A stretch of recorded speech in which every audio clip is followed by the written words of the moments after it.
as we now get into the close stage and see what tips and tricks you can use at this stage to convert your audience into customers, I did also just want to preface this lesson by saying that I know some of you might be promoting really low ticket offers that are $20 or $30, and you might be tempted to just run straight through to promoting your paid offer, even to people who've never heard of you, because why not, right? You might be able to just run a simple conversion campaign, optimize for purchases, and then put all of your budget behind this instead.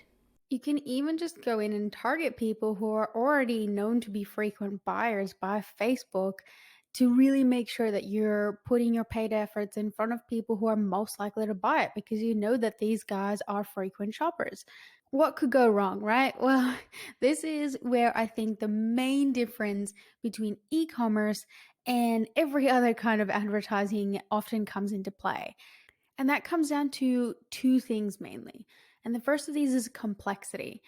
People will buy a $30 mascara or even a $500 set of headphones without that much hesitation because it's quite easy for them to understand what it is that they're buying.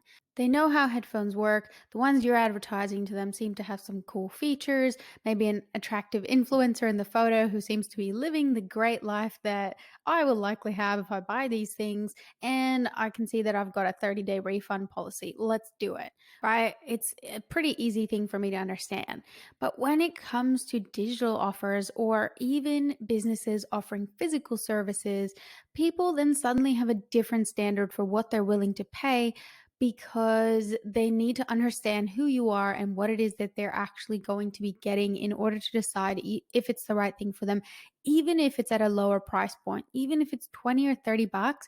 If they don't really understand you and your business model, they're a lot less likely to buy, even if they are frequent shoppers. In addition to complexity, familiarity also plays a really important part in your buying process in any scenario, really. You'll pay 1,800 bucks or $2,000 for a new iPhone within a couple of minutes of walking into an Apple store. But when a new phone provider pops up on the market at half the price and even better features, you will go through and you will research and read reviews and look at product demonstrations and look at what other people thought of it and do just about everything you can to make your decision because you're not really familiar with the brand and whether or not you should trust them. So, as we're going through the advanced tips within this lesson at this stage, I just want you to keep in mind that if you're not getting the results when it comes to actually getting people to buy from you, it just might mean that you might need to do a little bit of extra work at the previous two stages to really kind of enhance that trust factor that your audience has for you. And here are some main mistakes that I see people often making at this stage of their advertising process, and we're going to go through how to actually overcome these. So, first of all, people often forget to exclude their buyers from their audience. And that again just comes down to the fact that every time you're advertising for any sort of objective, you should always try and be excluding your audience who has already performed the action that you're asking them to perform. Yes, Facebook will do their best to do this automatically for you, but especially if your audience is small, you can't guarantee that that's going to happen. And you don't want to continue to advertise a paid offer to someone who has already purchased this from you. The second mistake is running retargeting ads to a very small audience. First of all, Facebook won't even start running your ads unless there's at least 500 to 1,000 people in that ad set that you're looking to run ads for. So make sure that you're giving Facebook enough data before you start running these ads. And once there's enough people, so let's say you have 1,000 people in this audience, Facebook will start running it, but there's a really big potential to the fact that they might have a really, really high frequency because Facebook will run these ads to the same people over and over again unless you keep expanding this audience out. And also keep in mind that, if there is 1,000 people who visited your sales page, that doesn't mean that Facebook will be able to target 1,000 people for you in this retargeting audience because their actual audience size will be smaller based on whatever objective you're trying to achieve and who Facebook determines will be the most likely to take that action and also who they can actually match up with their Facebook account based on who's visited your sales page. So it's never going to be a one-to-one comparison of website visitors to people in this audience. So you want to make sure that you are creating large enough audiences for this stage of your sales process. And finally, not creating dynamic audiences can be a really big thing. Again, you do have to make sure you have large enough audiences if you're going to be splitting them out based on their stages of their purchasing process. But this can be super, super powerful if you can have one ad set that has specific ads delivering to people who checked out your sales page but didn't actually go through to checking out, then people who actually went through to checkout but didn't complete their purchase. And then I've got an asterisk there because this is just a really fun one I like doing, but not a lot of people out there are doing it, which is to actually run ads for people who have bought from you. Which you might think, all right, well, they've already taken the action I want them to take. Why would I want to be wasting my money on advertising to my buyers? We're not really wasting money because you're potentially grabbing people's attention at just the right time, right after they've already purchased from you, but while they're still evaluating whether that was the right decision, maybe they're considering refunding, or, they just need someone to validate this decision. And it can be a really, really powerful thing for you to put an ad in front of them to say, hey, thank you so much for buying this thing from me. Here's what you can expect. Or, check your emails to make sure that you're getting the most out of this program or whatever it may be. But just bear in mind that, again, that audience has to be large enough in order for you to be able to run ads to buyers. So unless you have a large enough sample of buyers, you won't actually be able to run ads to them. But if you do, if your business is at a stage where you're able to do this, it can be a really, really cool thing to also run in addition to actually advertising to your potential buyers. So just jumping into our ads manager here and into the audiences tab, so we can take a look at how you can set up some of these strategies within your ads manager to run really, really effective close campaigns. So you'd be looking to set up a custom audience based on your website activity. And then you would get really, really specific with the people visiting your specific landing pages.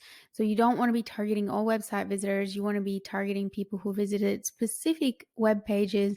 And this is where you would then refine this by just your sales pages. So let's say I know my sales page is livingtorome.com/sales page.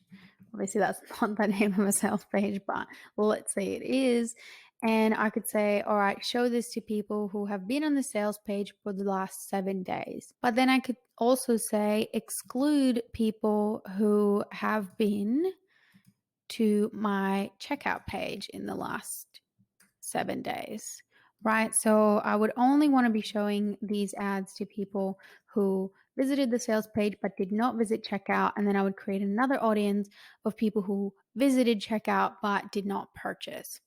And you also want to make sure that you are always excluding people who potentially did purchase from you. So obviously these people would be your buyers anyway, but I like to get into the habit of excluding anyone who could have potentially purchased from me. So I would say anyone who has visited a confirmation page, which is the page that somebody would see after they've purchased from me, remove them from this audience.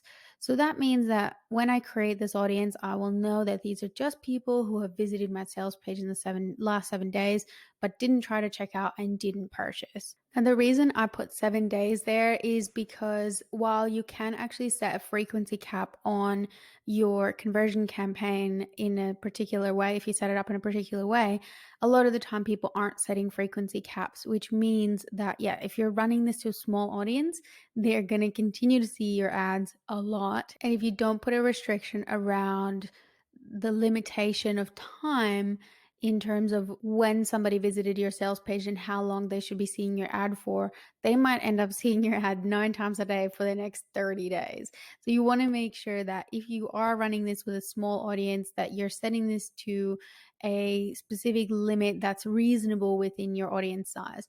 So that means that if somebody has gone past the 7 days and 8 days ago they saw my sales page, they're not going to be receiving these ads anymore because they've already seen them. They decided they don't want to purchase from me, and that's perfectly fine. We want to be able to eliminate people who don't want to take the action that we want them to take.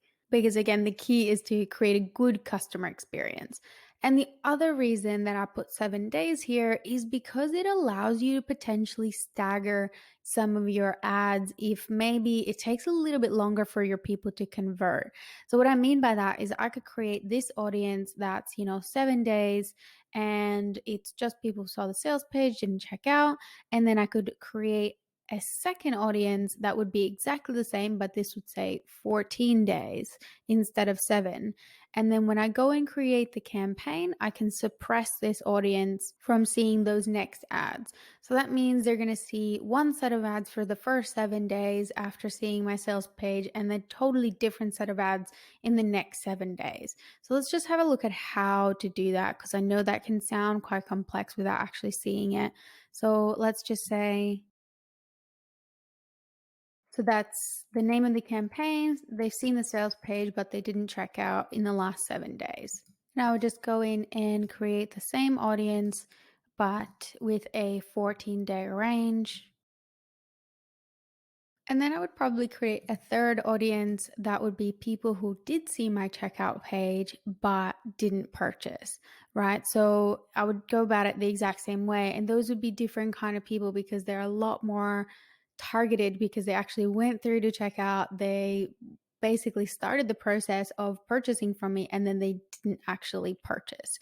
So once you've divided everything up, this is roughly how your audiences can look if you want to separate things out at this stage in your sales process. So you would have one audience that is going to see one set of ads in the first 7 days after they have considered purchasing from you, another set of ads in the 7 days after that. If you think that maybe your sales process takes a little while for people to convert, so you feel like they need those 2 weeks, this is a really good way to separate that out. And by the way, it doesn't have to be 7 days. You can freshen things up every 4 days, every 5 days. You can stagger your audiences however you want. You can also have more audiences. This is just sort of the bare minimum that I would recommend as long as your audience size is big enough to handle this kind of division.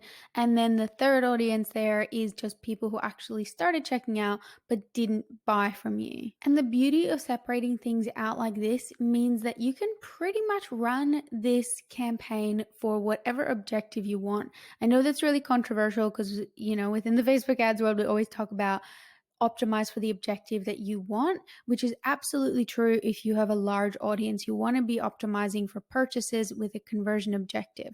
However, if your audience is quite small and you just want to reach everyone that fits into these categories, so if 100 people visited your sales page, you want to reach 100 people. You don't want Facebook to really only target the 10 people that are likely to purchase from you, that Facebook thinks are likely to purchase from you. You want to reach everyone.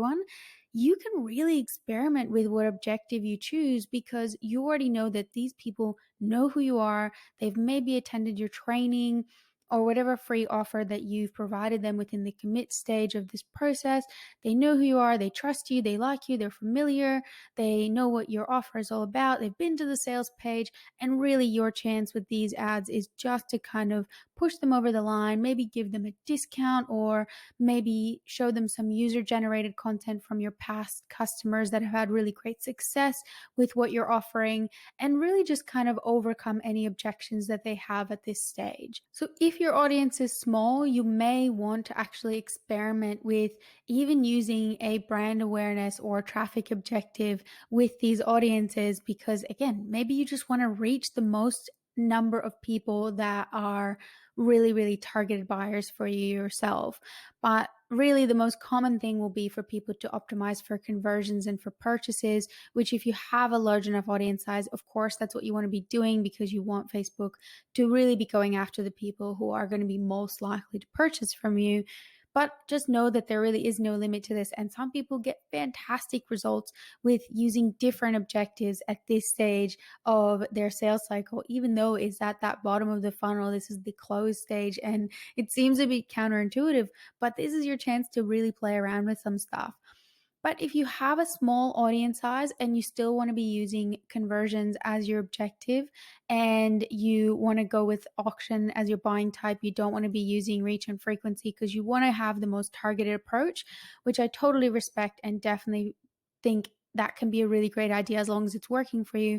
But you still want to make sure you're limiting the frequency in which your audience is seeing your ads. Because let's say your audience in this sample is still less than 1,000 people, and even with a small budget, even with $2, $3 a day, it might mean that your ads are getting shown to them quite a lot. So there is a way to still play around with it.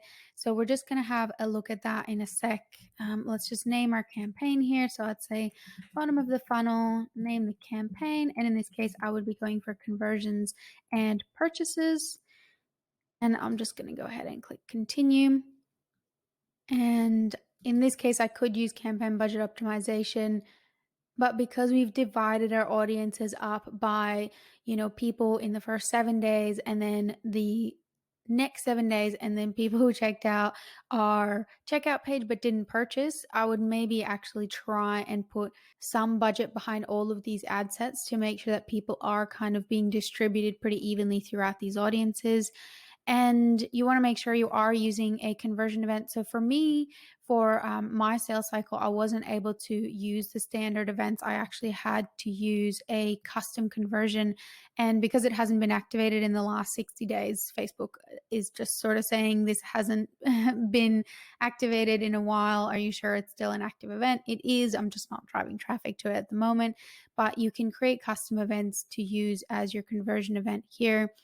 So you can put a budget behind this, and you want to make sure that each of your ad sets has enough budget to really give you as many conversions as possible. In an ideal scenario, you would then go here and pull through your created audiences. So we would start with our no checkout sales page viewers for the last 7 days as our first ad set.